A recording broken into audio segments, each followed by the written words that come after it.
ভারতের সঙ্গে স্থলপথে রপ্তানি বন্ধ ও কাঁচামালের দাম বাড়তে থাকায় একের পর এক বন্ধ হয়ে যাচ্ছে পাবনার ঐতিহ্যবাহী হুঁশিয়ারি শিল্প। উৎপাদন বন্ধ হয়ে গেছে প্রায় ৭৫ কারখানায়, কর্মহীন হয়ে পড়েছেন প্রায় অর্ধ লাখ শ্রমিক। তবে ঋণের পাশাপাশি সার্বিক সহযোগিতার আশ্বাস বিসিক কর্তৃপক্ষের। পাবনার প্রতিনিধি তাইজুল ইসলামের পাঠানো তথ্যচিত্রে বিস্তারিত জানাচ্ছেন সাকিব আল হাসান।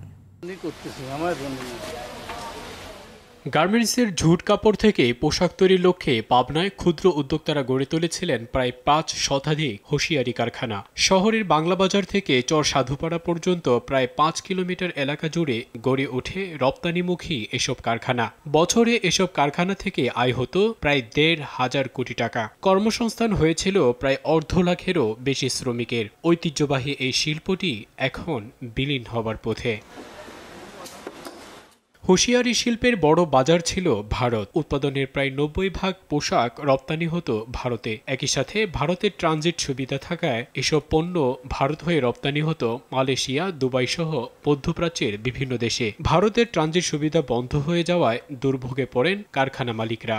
আমার সেই ব্যবসা বর্তমান ২০-২৫ জন শ্রমিক নিয়ে আমি জাস্ট কোনো মতো আমার কারখানাটা খোলা রাখছি। ছাঁটাই করা হয়েছে বিপুল শ্রমিক, যারাই বা কাজ করছেন কমানো হয়েছে তাদের কর্মঘণ্টা। এখন ডিউটি করতেছি আমরা ৩ ঘন্টা করে ডিউটি করতেছি, তাতে ৩০০-৪০০ টাকা হয় না। এই যে আমরা আগে এক সময় কাজ করছি, ধরেন ১০ ঘন্টা কাজ করেছি, অনেক টাকা ইনকাম করছি। এখন তো সেরকম কোনো অবস্থায় নেই। সহযোগিতার আশ্বাস বিসিক কর্তৃপক্ষের। বড় বাজার ছিল ভারত। সাম্প্রতিক সময়ে তাদের এই হুমকির সম্মুখীন করায় তাদের এই শিল্পকে আমরা সহযোগিতা করার জন্য আমাদের যে প্রশিক্ষণ কার্যক্রম এটা চলমান আছে।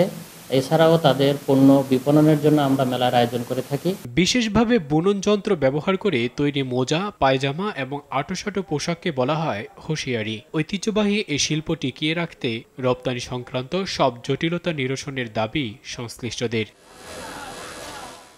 সাকিব আল হাসান, RTV।